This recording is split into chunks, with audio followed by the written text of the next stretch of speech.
अस्सलाम वालेकुम। अच्छा, आज का जो व्लॉग है वो हमारे रेस्क्यू वर्क के बारे में है। किस तरह हम रूटीन से उनको खाना देते हैं, क्या रूटीन है हमारे खाना देने की जानवरों को। अच्छा, जानवरों को खाना देने के लिए हम सबसे पहले लेते हैं डिस्पोजेबल बर्तन। और डिस्पोजेबल बर्तन इसलिए क्योंकि जो रेस्क्यू एनिमल जहाँ एक जगह रहते हैं वो आपस में बीमारियाँ शेयर करते हैं, मुख्तलिफ किस्म के वायरस होते हैं उनके अंदर, तो इसलिए मैं डिस्पोजेबल बर्तन लेती हूँ। फिर मैं उनके नाम मेंशन करती हूँ, जैसे टपलू के बर्तन में टपलू का नाम लिखूँगी, शीश का नाम लिखूँगी, न्यू रेस्क्यू एनिमल है तो उसका नाम लिखूँगी।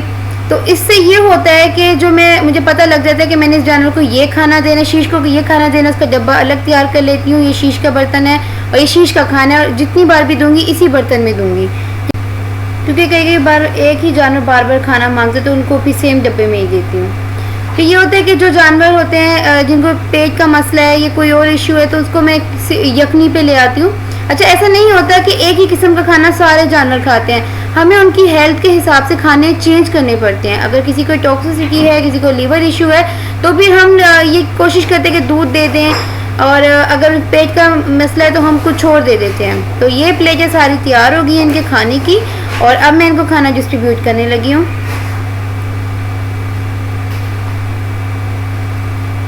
अच्छा, ये निम्को को मैं दूंगी दूध वाला खाना, क्योंकि इसको लीवर इशू है और टॉक्सिसिटी भी इसके जिस्म में है, तो मैं कच्ची लस्सी और इस पे ले आऊँगी इसे। जबकि ये नचनी को भी मैं इसी तरह का खाना दूंगी। जिबली को मैं थोड़ा यखनी दे रही हूँ क्योंकि इसका थोड़ा वॉमिट का मसला है, तो इस वजह से मैं इसे चाह रही हूँ कि ये खाना ऐसा हो कि वो इसे ख़राब ना करे पेट को।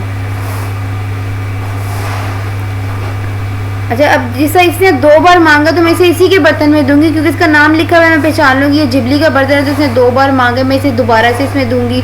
तीसरी बार भी मांगती है तो फिर मैं इसे इसी में बर्तन में दे देती हूँ।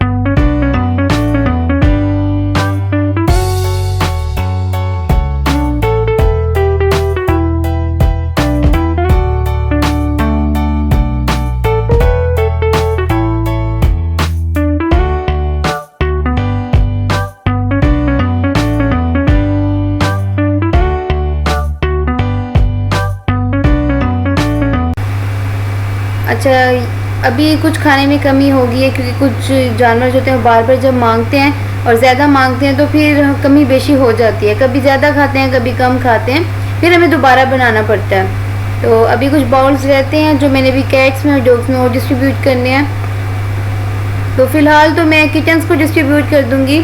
अच्छा, इसमें किटन्स मैंने रखे हुए हैं क्योंकि ऐसा होता है कि जो बड़ी बिल्लियाँ होती हैं वो छोटी बिल्लियों को मारती हैं, तो इसलिए जो दोस्त बिल्लियाँ होती हैं मैंने साथ रख देती हूँ।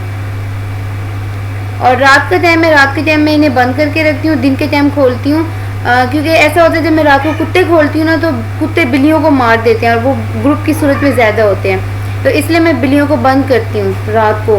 एक भी बिल्ली मेरी खुली रह जाए तो फिर मैं कुत्तों को नहीं खोलती। अच्छा, ये बड़ा मसला है रेस्क्यू वर्क में कि बिल्लियाँ कभी खोलना है, कभी कुत्ते बंद करने, और कुत्तों की वजह से फिर बिल्लियों को नहीं खोल सकते, तो ये बड़ा मसला रहता है हमारे साथ।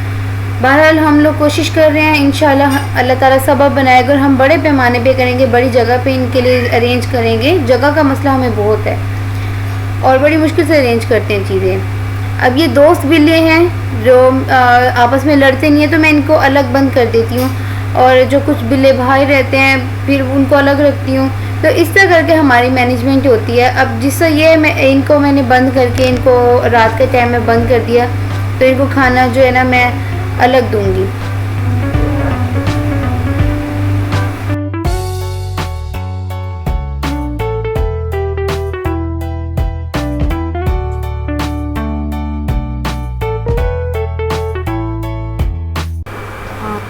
अच्छा, ये बिल्ली मैंने इस्लामाबाद से रेस्क्यू की थी और इसे मैं अपने हाथों में ही रखती हूँ, क्योंकि बहुत नाजुक है, ये ज़्यादा एडजस्ट नहीं होती दूसरी कैट्स के साथ। अच्छा, कुछ कैट्स को जो मैं यूज़ करवाती हूँ ड्राई फूड यूज़ करवाती हूँ, न्यूट्रागोल्ड, और बहुत अच्छी फूड है, डॉक्टर भी ये रिकमेंड करते हैं। मैं फूड में इनकी कॉम्प्रोमाइज़ नहीं करती, और इनको हैवी बर्तनों में इसलिए देती हूँ क्योंकि ये फूड जो होती है वो हल्की होती है, इनका कोई वज़न नहीं होता, तो ये बार बार फूड गिरा देते हैं और खाते खाते चीज़ें नीचे गिरा देते हैं। ठीक है, ये इनका ड्राई फूड का टाइम है, एक टाइम यखनी देती हूँ और एक टाइम ड्राई फूड देती हूँ, तो ये ड्राई फूड का टाइम है। और जो जिनका कैट्स का किडनी का इश्यू होता है, यूरिक एसिड ज़्यादा होता है, तो उनके लिए रेडीमेड फूड आती है रेनल वाली, तो मैं उनको वो यूज़ करवाती हूँ। तो हर जानवर की अलग फूड होती है। तो ये हमारा काम है। सो प्लीज़ हमारे चैनल को सब्सक्राइब करें, ज़्यादा से ज़्यादा शेयर करें, वीडियोस को लाइक करें और प्लीज़ डोनेट करें ताकि हम इन जानवरों के लिए बेहतर तरीके से यहाँ अरेंजमेंट कर सकें। इस सिटी में कोई डॉक्टर नहीं है, कोई एक्सेसरीज नहीं मिलती, हमें हर चीज़ ऑनलाइन मंगानी पड़ती है, तो उसमें 2 से 3 दिन लग जाते हैं। तो हम चाहते हैं यहाँ पे फैसिलिटीज़ लाएँ जानवरों के लिए। सो प्लीज़ सब्सक्राइब करें। Thank you.